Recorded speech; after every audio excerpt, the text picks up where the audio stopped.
we're interested in talking to individuals who were in and around the former president and the White House during this important time, during January 5th and 6th, as well as the lead-up and the many events that were orchestrated by those who were close to the former president. Individuals who were in and around the former president. Take a look at a video, for example, where Ivanka Trump was standing right next to then President Trump on January 6th. This was before he went to stage. You see that?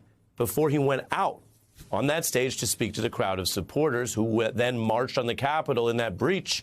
So she was right there. This is my point. She was there, not Peter Navarro, not Steve Bannon, who no longer worked at the White House, but Ivanka Trump.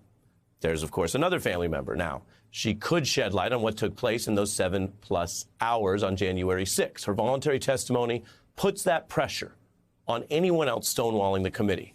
And that's the big point that you don't need to be a lawyer or an expert on to understand.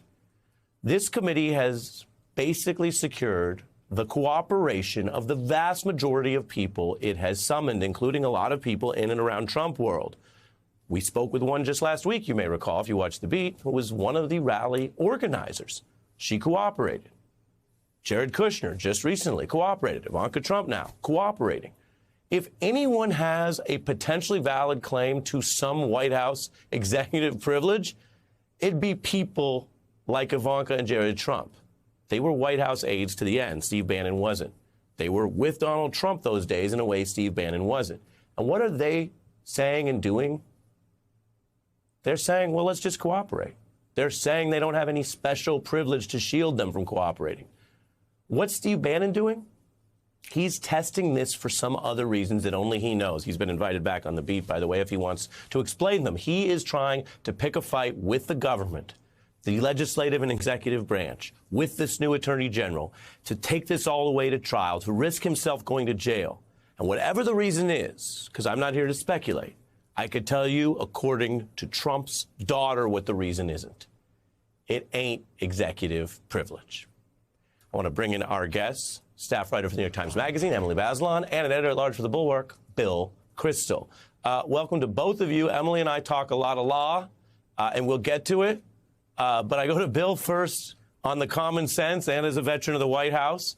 What does it tell you that where the kids, I don't say it pejoratively, but where the kids and the children of Donald Trump, son-in-law Donald Trump, the staff, family members are testifying, what does that tell you about these possibly more political fights that the Bannon and the Navarros are picking?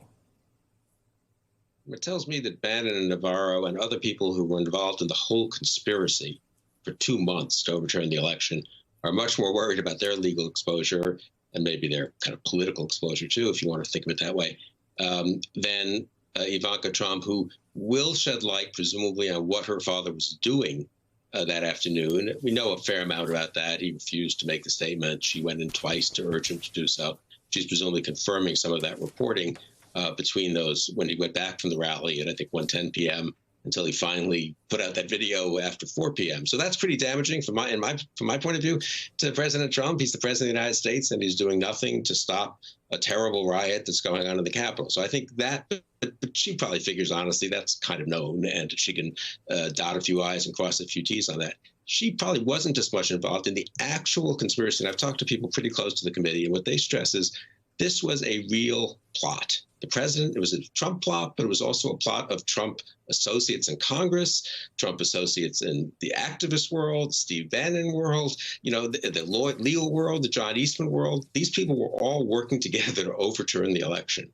And that raises real legal questions. And if you're in the middle of that, the way Bannon was and Roger Stone was, you really don't want, I think, to be answering all the questions. Whereas Ivanka Trump, in a way, can testify to her father's dereliction of duty on January 6th, which probably was not as much part of this, the truly almost more serious part of it, which is the 2-month attempt to overturn the election of the president of the United States.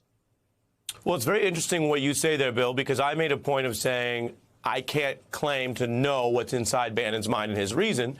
But you say the evidence suggests the reason is culpability, guilt in the actual activity of this, which is why he and Navarro might reach for anything, including these thin claims of privilege. How privileged is it if Donald Trump won't even dash off an email or have someone else do it for him that says, yeah, I claim privilege. He hasn't even done that, as we discussed with Congressman Schiff last week. So I think you make interesting points, Bill, and that really goes to what they thought they could pull off.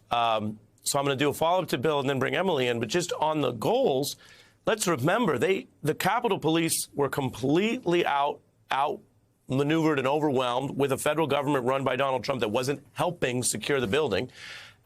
They did get order by that night. It is not far-fetched to imagine that a few more people show up to Washington and a few more people go inside the Capitol, or they start torching the place, or God forbid do other active physical things that they could not have returned that night. And then let's just be clear. You wake up on January 7th, all of these claims are as bankrupt and legally invalid as they were the day before, but the difference is the certification didn't happen.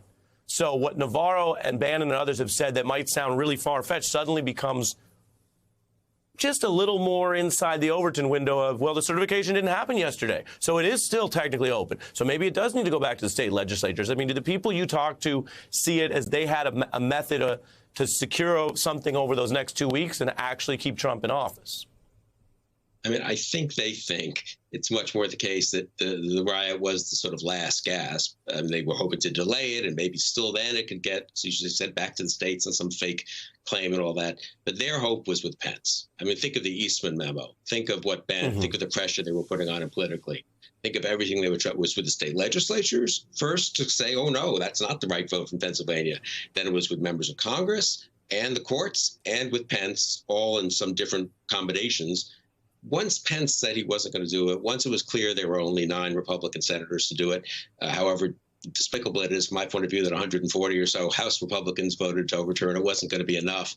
I think that is the core of the conspiracy. And I think I hate to minimize the riot. It was horrible and terrible in so many ways, and it was very revelatory of the resort to violence that Trump world and the alt-right world was willing to engage in. But I think that was kind of the last gasp of what was a much more serious, in a way, much more thought through and developed, for all of its kookiness, attempt to actually overturn, actually subvert the election of the president.